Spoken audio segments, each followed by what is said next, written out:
Welcome back to Health Law Pulse, the podcast where we explore how healthcare, leadership, and law intersect in the real world. I'm your host, John Rhodes, healthcare attorney and founder of Health Law Counsel LLC. Today's episode is a little different and focuses on a part of healthcare that doesn't always get the attention it deserves, but it has a direct impact on overall health, access to care, and long-term outcomes. And that's oral health. My guest today is Kendra Flowers, a healthcare leader with deep experience in clinical operations, compliance, and advancing access to care in the dental space. Kendra has worked across large-scale organizations, mobile and school-based care models, and innovative programs designed to reach underserved communities. In this episode, we talk about what access to care really looks like in practice, the role of technology like teledentistry and AI in expanding that access, and how operational design and compliance intersect in delivering care at scale. We also explore health equity in the dental space, what's working, what's not, and where there's real opportunity to improve outcomes. I'm glad you're with us. This is Health Law Pulse. Kendra Flowers, thank you for joining us on this episode of Health Law Pulse. Really appreciate you carving out some time to chat with us.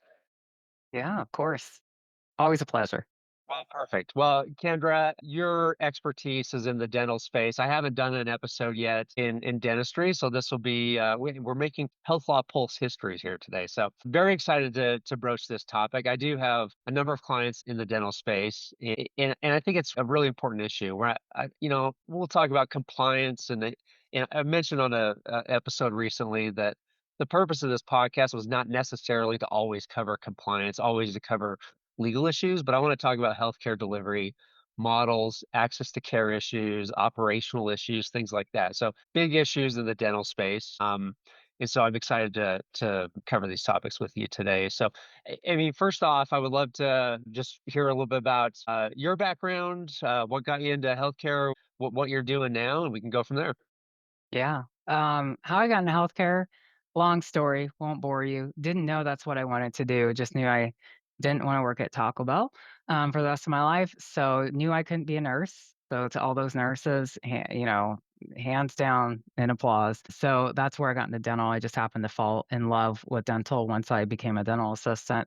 And then I knew I wanted to spend my time there. And I've been clinical chair side. I'm a dental hygienist by trade. I have a license, moved into education and then into clinical operations for DSOs. And where I met you was in compliance in the Walmart world when there was Walmart Health. And so back into clinical operations and now for the first time a nonprofit. So really that focuses on health or oral health equity and access. Excellent. Excellent. Thank you for that. And so I love to start with what you're doing in the technology space, and we can go from there into access to care and things like that. You're working with models that include teledentistry. I'd love to learn more about what that is. AI-enabled imaging, saliva-based diagnostics, things like that. How are these actually changing care delivery on the ground and not just in theory? Do you mind just giving us a little rundown of what is teledentistry? What is this AI Oh, imaging and all that stuff? yeah. And then we can go from there.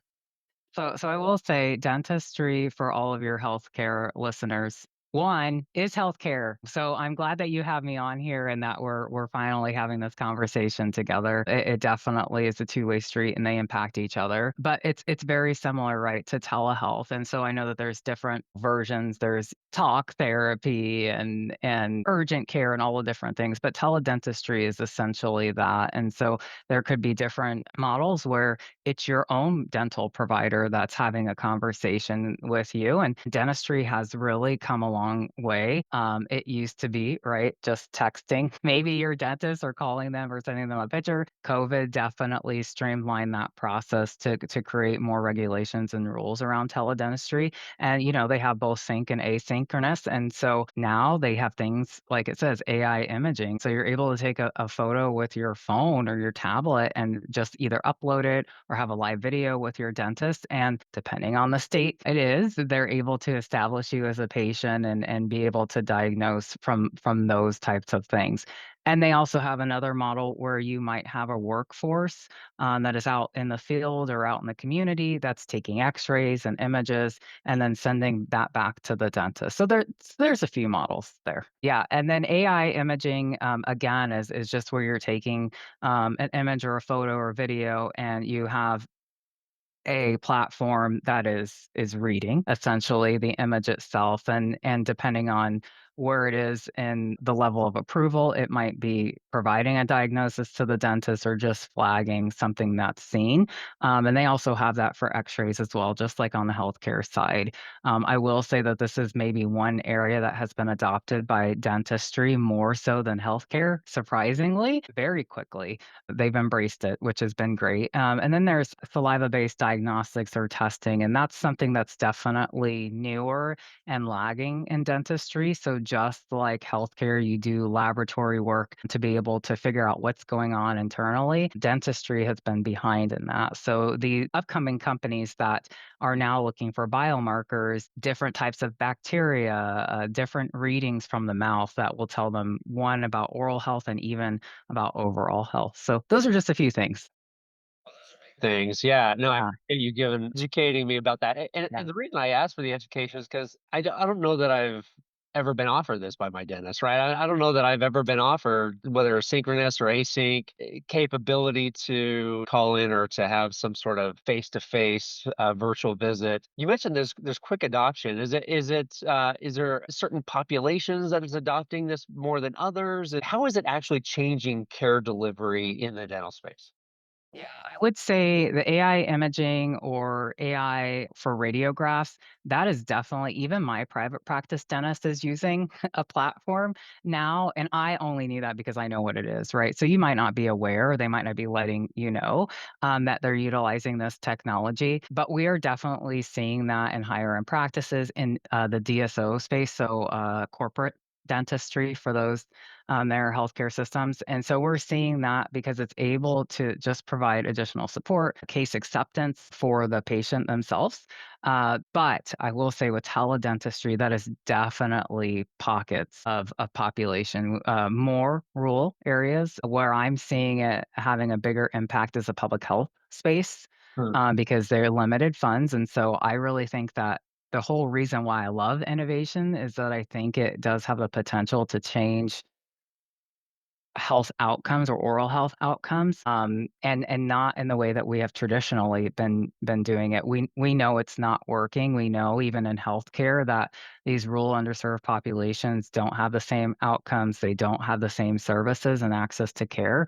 And so if we can do things differently than we traditionally have done them, I think we can make true systemic change. But teledentistry is one that also there are some issues. Well, it always goes back to compliance and legal, and where there's state practice acts or regulations or laws that have prevented even dentistry from being able to do this. So even where I live in Georgia, teledentistry, the regulations were just passed last year. So they technically, except for during COVID, couldn't practice teledentistry. There were no regulations around it. So there are some states that are definitely more progressive. There are reimbursement challenges. There are, at least in dentistry, there's little to no reimbursement, especially for our government payers. And so some of these things have just been challenges and barriers to implementation. Yeah, so you hit on 2 things that really immediately came to mind. Number 1, the reimbursement issue. Mm, I mean, I think for public programs, it seems, and correct me if you think I'm wrong, but yeah. for public programs, it seems like just getting coverage can be a Oh, challenge, right? oh, Funding issues, and so let alone teledentistry, which is, I think, kind of a new concept in this space, relatively speaking. So I have to imagine even both on the public program side and the commercial side, I can see how reimbursement would be an issue. And one of my questions was going to be, what are you seeing in terms of the biggest impact, real world impact of these innovations? It sounds like real rural access, people who don't have immediate access to uh, care, that's probably where we're seeing a higher impact. yeah. Extent that, you know, these some of these barriers that you're mentioning aren't completely prohibitive.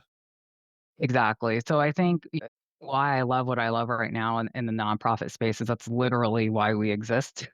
So we want to be able to serve as what I call invisible populations. So those in the nursing homes, those that don't have a dentist or even a healthcare provider within, a 3 county radius. Well, dentistry doesn't solve that problem, but I think it's at least an initial progress step, and so at least they're face to face with the provider. At least they can hear outside of Google and TikTok and everything else of what's going on in their mouth, and so I call it triaging. And so just like from the public health space is what can we do? What's the most good we can do with the least amount of resources? And so if we can help to guide our patients or potential patients to where they need to be, I think that that's key because they don't know where to start. I am overwhelmed in the healthcare space and I know what I'm doing. So I can only imagine for those that don't have the typical resources, they don't even know where to start.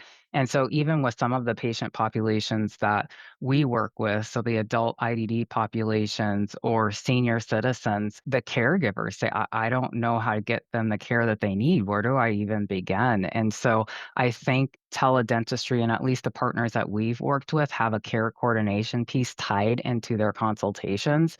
And so it helps to get them set up, right? You're never going to get rid of brick and mortar, at least not in the next 100 years that I can imagine for, fixing teeth and providing the cleanings and things, but at least we can get them to the right place, guide them. And I assume that, well, 2 things. You brought up a great point. This sounds to me like one of those situations or one of those issues where the sort of the legal landscape, it may be a step or 2 behind the technology. And you mentioned Oh, yeah. passing laws just a year ago. I suspect that and I don't know, but I suspect that many states maybe don't even address teledentistry. Correct me if I'm wrong. They're just now discussing it because it's just it doesn't seem like it's really on the front page of any Yeah. of the publications that are out there on healthcare. I would say Georgia was one of the last remaining, and I don't have exact either, but I know COVID definitely pushed all of that, and they had to create some emergency rules and regulations, and then post-COVID, they were able to turn them into something more permanent. But you are correct. So even what we see is that there's no alignment even on the standard of care of what's establishing a patient of record. So I can go across state lines and I can be established as a patient of record with a dentist, but I go next door to Alabama or whatever. And I can't. I have to see the doctor first physically. And then then the mid-level provider can see me. And so even just having that non-standardization is difficult to be able to implement, I would say, systemically. That's helpful. That was something that I learned as well. So real quick, just on teledentistry, I assume that it's largely a mechanism for evaluation and diagnosis and care coordination, right? So you can't like replace a crown or whatever. So it's sort of evaluating the problem, right? In Yes. making a diagnosis and then saying, okay, well, we need to see you and let's make an appointment, really trying to push that next step in care. Is that accurate? It's accurate in different models. So I think if you think about the urgent care model, what do we need to prioritize in your mouth? Yes, you definitely need to come in. Oh, you need to go to the ER, whatever that looks like. But I think the model where you may be serving out in the community, it actually you could do some preventative treatment or even some basic restorative care, depending again where you live. But you could provide that if you have the dentist able to provide a diagnosis and a treatment plan. In some cases, you actually can do the services there without the dentist being present. So I think when you have the ability, it's just like telehealth, right? They can cover maybe not mental care, but you can cover a few different platforms. And so that cuts the costs of labor down, reduces that transportation and the hours traveled. And so I think there definitely is something there. Again, we are also, as I'm sure healthcare is struggling with workforce challenges. In my previous roles, our bottleneck was actually the dentist. It wasn't auxiliary staff because dentists can only supervise so many. They only want to travel so far. And dentistry is a little bit different. They're the only ones that can make any type of diagnosis. So you're kind of stuck in there. So if we can think outside that box, how do we make them more efficient? Which is also why I love AI. How do we make them more efficient and really allow them to work at the top of the scope of their licensure? All staff, it just makes us more efficient as an industry. Excellent. That's really interesting. So we've touched on these innovations, these technology driven models in the dental space. I want to talk a little bit about access to care, which I think that to a certain extent, these innovations, at least theoretically, should help with access to care. We talked a little bit about rural health Yeah. populations and how they may not have immediate access to dental providers as those that live in the city or live in areas where there's abundance of dental providers. It makes me think about health equity a little bit in the dental space. And the way I think about it, without being an expert in this space and sort of Yeah. just kind of looking at it as anyone else would, it seems as if there is a larger gap in access to care and in health equity in the dental space than there is in the rest of healthcare. Is that a fair assessment? And if so, why Yeah. is that the case? Yeah, it's a fair assessment, and the way I view it and why I'm so passionate about it is it feels like to get the care that you need, you have to have the money. It feels inequitable because it is. So when you think about this, even for adult benefits, Medicaid benefits or Medicare benefits, you it's state to state. So you might have maybe you have an X-ray and an extraction and an exam that you can have once a year, all the way from preventative services and more advanced care.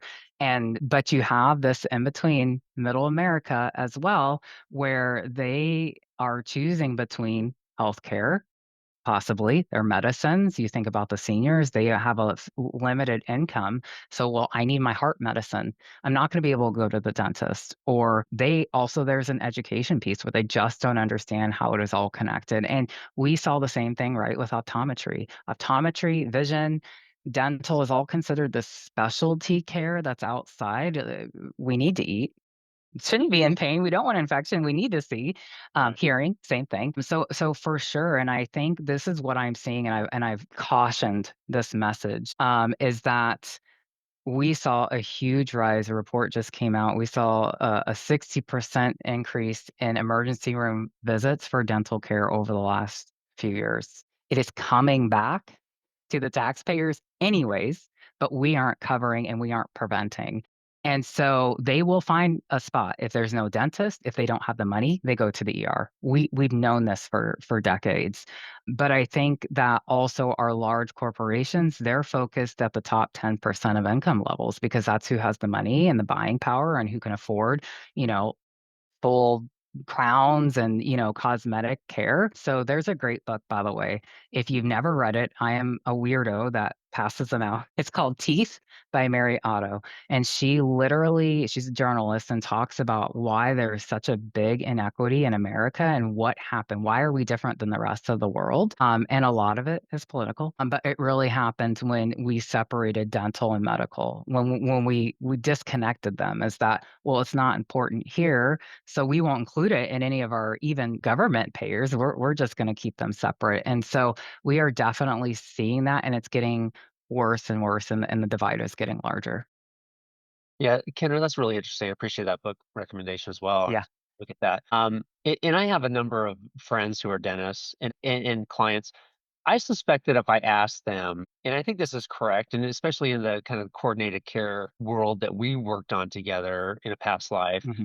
that if you ask them about dental care and its impact on overall health, I think that they would answer that dental care can be a window into many other health problems, Oh, right? yes. And Yeah. so it is interesting to me, why isn't there more coordination of care between dental and medical? And there, I guess there is, but it's forced, right? And it's very expensive. Your Yes. statistic about emergency care is an intriguing one in that whether it's medical in nature or dental, if a patient is experiencing an enormous amount of pain or health issues, they're going to end up in the ER, and it ends up being a medical issue, Yeah. right? So it's always been interesting to me that there is that divide Yeah. between medical and dental when really you need more coordination to be able to treat the whole patient, the whole health, Yeah. in which oral health is such a huge part of that.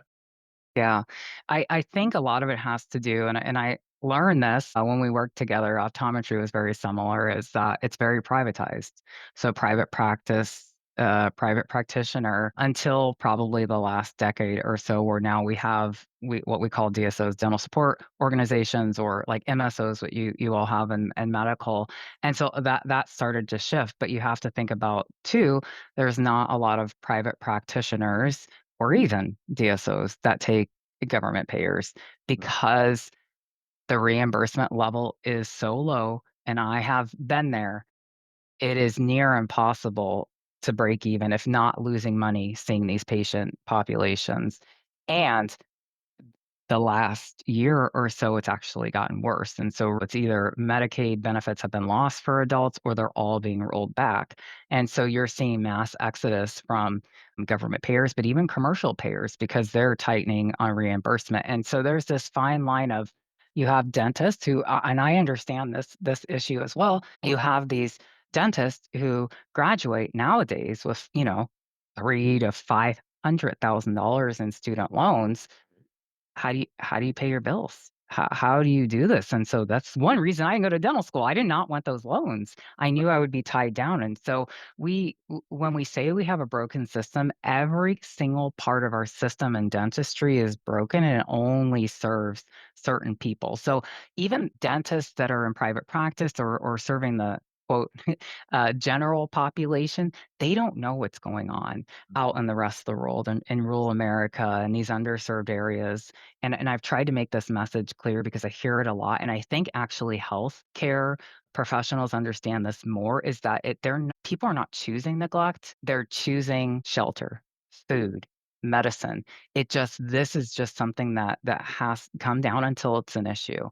And then if it's an issue and I still don't have money, ER. So I think these are the types of things, is we have to fix this. And in my mind, that's where it goes back to innovation. What can we do differently? What we're doing is not working, it's broken.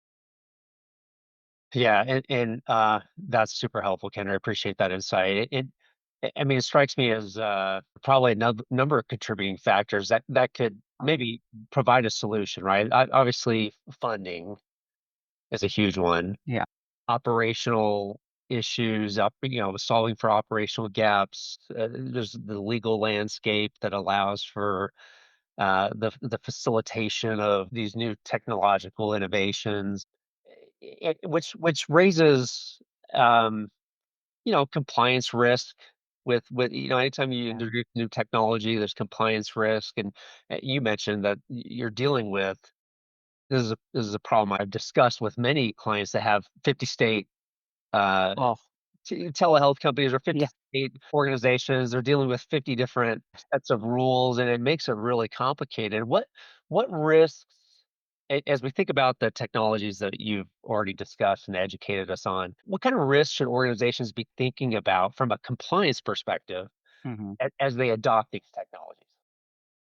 I think knowing what your regulations are. And so a lot of times I've heard similar, like, oh, but you can do this, or that's okay. Or medical and dental are very different, and state to state are very different. Even your practice setting is very different. Public health and dentistry seems to have different regulations and limitations compared to private practice. That's a whole nother conversation we'll have to have for another time. But but it's very, I think that's the piece, know your regulation, because if not, you'll get yourself in trouble, especially with government payers. It's not worth it. And then also do your due diligence. Like, make sure that, they have all of the HIPAA privacy security policies in place, that they have my husband's in IT, and the amount of hackers and everything else that's happening stresses me out. I don't know how he handles it, but to make sure you have your liability insurance in place, or that they have their liability, and you yourself, because essentially you as a provider become responsible.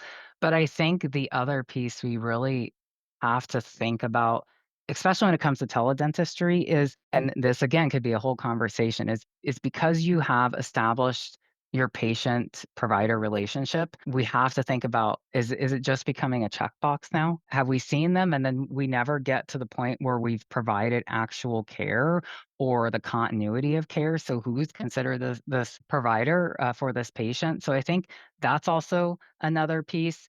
And for dental, I think medical is buttoned up. Documentation, absolutely. Documentation, especially with with new technologies. I think about saliva screening or testing. I mean, there's very few companies, and like you said, it's very new. It's niche for the most part, and so your traditional reviewer or whoever that is might not even know what it is. So you want to make sure you're documenting everything very well. And again, there has always been that concern is that the more information you gather or you find out, the more liable you become. So maybe I missed something in my imaging, and maybe it was a cancer or first sign of heart disease or whatever that looks like. So you just want to make sure that you're well trained as well on whatever innovation that you're providing to your patients. Yeah, that's helpful. Yeah, and it's just the challenges of operating in multiple states are there are a lot, and so it's always something to consider, both on the medical side and the dental side. That's helpful, Kendra. I want to shift gears quickly to quality, about compliance risk. We talk about some of the technological innovations and access to care, things like that. How do you ensure consistent quality of care when using these types of models? So the decentralized model or a technology-enabled model, what are the keys to ensuring consistent quality of care in those circumstances? Yeah, this is a loaded question because overall in dentistry, because it has been so privatized, Mm. I feel like quality oversight is lacking. I will say for corporate or the DSO setting, because you do have a large support system, I do believe that the quality has been raised just like, a healthcare system would have their review team. So I think those are two different beasts, but I personally like to build quality into anything that I do. So even at the nonprofit that I work in, I want to make sure that there's checks and balances that within our own protocols, did we make sure that they followed through with a referral? Did the patient call the referral? I mean, we can only do so much, right, to get them there, but did we make sure that nothing was left behind? And then same thing, if you have the ability, well, I would say a lot of the dental platforms are obviously FDA approved, so there's a lot of quality built in. So I think that's a really good key to these technologies to make sure that they have whatever clearances or certifications or approvals that they need to operate in. I have seen a few come out, maybe pre-market, and so I think people just have to be very aware of what you're signing up for, and I feel literally every single day there's a new AI platform, whether it's for billing or documentation or X-ray. So I think that's where I went back to do your due diligence, make sure you're implementing something that you legally can do, and if you do that, most likely you're gonna have the quality built in to where you need to.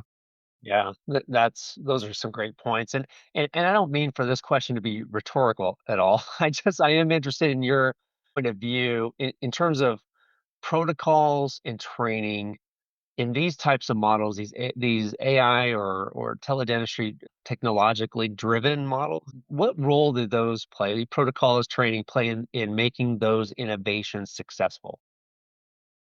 I have just started a company. I joined forces with one of my close friends and now partner, business partner, and this is what we do. And so I have seen there is, at least in dentistry, that there is a gap between the clinical education and the systems and protocols. They've built a great product, right? It works very well, but how does it work in the real world? How does it work in the office? How much time does it take? What does the provider need to know or not? Right?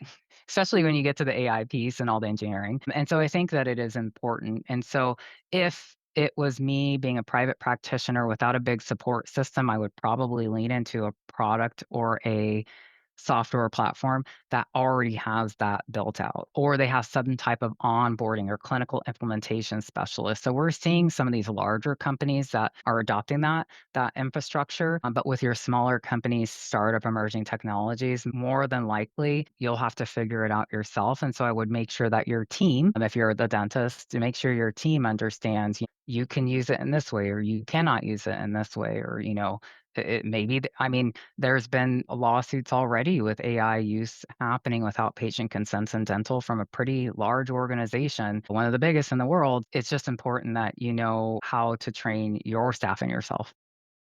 Yeah, interesting.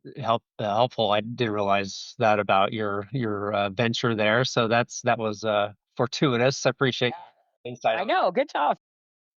Okay, I want to shift gears. Last topic here, forward-looking, future of oral health and access. What, Kendra, gives you optimism about the future of oral health access? I instantly went to not.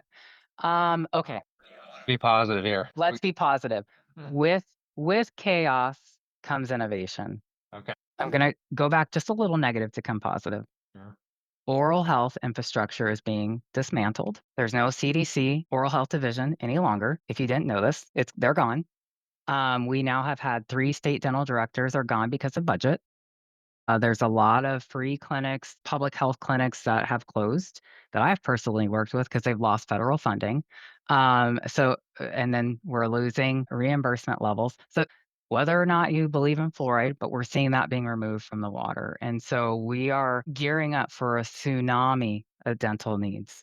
And I'm not exaggerating this, and we won't know because we have no surveillance happening. So with that, I am hoping that people are out there and they are trying to figure out the best way, maybe even to re-innovate our oral healthcare system. I think this is our opportunity because with nothing being in place, we can start making what we think should be in place. And maybe that's teledentistry. Maybe that is providing more mid-level practitioners, which we don't necessarily have in oral health. And so that's my as you know me, John, I'm not always the most positive, but that's what I'm hoping comes from all this chaos. Kendra, that was really interesting. I appreciate that. Yeah, I mean, there's some of the things you mentioned that I did not realize. Appreciate your educating me on that. Well, you've already answered this. I was going to ask you if you could change one thing about how dental care is delivered today, what would it be? Patient first. Everyone says it, but I don't see it. I don't see it. I don't see in the way that it's delivered. Let me walk that back. All patient centered.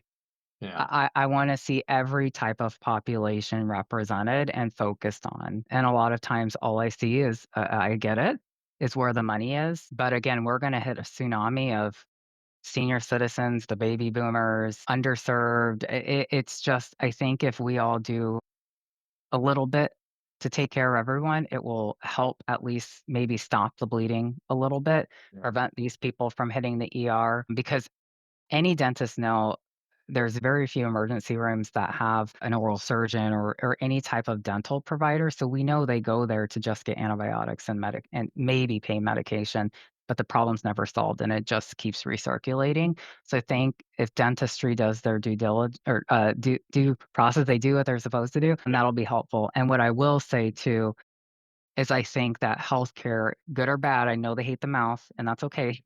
We don't like the body. They're gonna probably have to be pulled into to help with this because it's going to be too big for our industry to handle.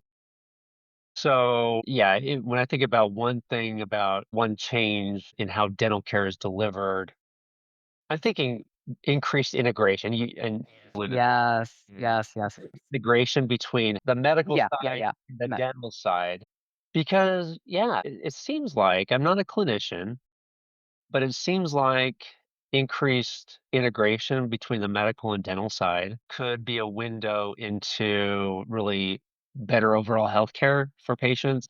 And on the healthcare side, maybe a window, or on the medical yeah, side, be a window to dental issues and vice yeah, versa. But it's yeah. easier said than done. I mean, It's been slow. It's definitely, I think, at the forefront at a lot of the large dental organizations and vendors and manufacturers. It's coming, but nobody's figured it out because of everything we've talked about for the last 40 minutes of all the different challenges you have. No one has really figured it out, but I'm seeing more and more movement towards figuring it out and really making it happen. And so the one thing that will probably happen, and dentistry has pushed back, is more regulation on dentistry. So if you notice medical, right, they had to do certain things because legally they have to. Dentistry has been the Wild West. I mean, just to be honest, we used to say that all the time in our previous life. It was just the Wild West. And so I think that is going to really push that integration. And even what I've discovered, and to all of the medical community, you guys have been great to work with. You've been good champions of your patients, and dentists and dentistry has kind of dug their heels in a little bit. And so I think it's worth saying, and John knows me, I'm a pretty honest and open person, is that it takes both of you working together. It takes everybody working together. Again, that's why I say put the patient forward. It's not a he said, she said, I'm a doctor, I'm not a doctor. I've heard all of the arguments. I don't care. We're there to serve the patient. And that's all it takes. That's what it boils down to on Yeah. all sides of healthcare is Yeah. what's the best interest of the patient and what clinically makes sense for the patient. That's a great way to end this. So, Kendra, this has been really helpful. I want to every episode I end with a lightning round. Just going to ask you three quick questions, God. Okay. and it'll be quick. But as I talked to you before, and I've mentioned before on this episode, this is a sponsor segment on the Health Law Pulse and is brought to you today, as every episode, by Western Associates. It's a company that helps organizations create high quality branded merchandise and corporate products that people actually want to keep. And just I am wearing a Western Oh, Associate quarter zip right now. If you're watching on my YouTube channel, I'm sort of holding it up there with my logo on it. It's a high quality item. yeah. We always knew John as the most fashionable one there. Yeah, I'm rarely accused, if ever accused of being fashionable, but Western Associates has helped Yes. in that department, which is Yes. an area I need a lot of help in. So if your organization is looking to elevate its brand, please contact Western Associates. They are a great organization to work with, westernassociates.com. You can contact Mike Eldridge, who is a rep over there, Eldridge at westernassociates.com. And we'll also include a link in the episode description if you are interested in learning more. So, Kendra, three quick questions, lightning round questions. First thing that comes to mind that would immediately improve access to dental care. In a scope of practice for all that are licensed. Okay, big push there. That makes a lot of sense. Would it really help with the kind of those healthcare deserts as well in terms of access? It might. You'd be surprised. You want to know how many hygienists and possible dental therapists that will go to these areas? A lot. Oh, okay, Yeah. but they're limited in their scope of practice. Is that what you're saying? Yes. Yes, yes, yes. Okay. Of the three that we've talked about, which will have the biggest impact in dental care, teledentistry, AI, or preventative diagnostic? I want to say AI because I've already seen it. Okay. I mean, even small practices now have AI and everyone's using it in some way, whether it's answering the phone now, billing, x-ray, I'm everything. So for dentistry anyways. Yeah. So Yeah. clinically as well as Oh, clinically, absolutely. Yes. or those administrative duties or Yes. responsibilities that each practice has. That makes a lot of sense. And finally, show that you're binging podcast you're listening to besides the Mm. Pulse or book you are reading right now. Your Friends and Neighbors. Is that a TV show? It's a TV show, Apple. It's with John Okay. Hamm. I think someone just recently mentioned that to me as well. It's pretty interesting. Yeah. Okay, excellent. Well, thank Kendra. This has been so incredibly enlightening. We should have done this a long time ago. I appreciate you educating us on some of these dental issues. And I really appreciate it. So, three takeaways for me from our discussion: health equity requires intentional design. It's not Yes. just going to happen. No. Innovation expands access, but requires guardrails, as we discussed. And access is an operational challenge. It's not just a clinical issue, Yeah. but access and integrated care between medical and dental requires some real operational insight and thoughts to make that a reality. So this has been really great. I want to thank Kendra for her great insights, carving out time today to spend with us. And I know have a very busy schedule. I appreciate your insights with us today. Yeah. Thank you. With one of my favorite lawyers ever.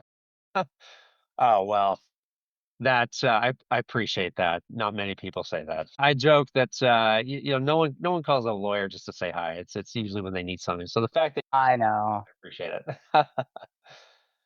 All right, Thank Kendra, this has you. been great. Really appreciate it. Thank you so much for your time. Take care.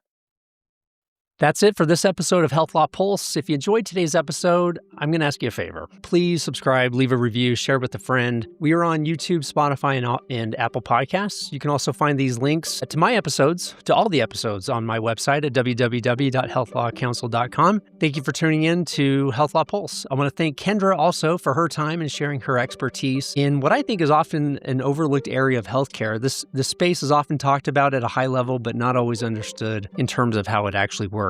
At the end of the day, expanding access to care isn't just about new technology.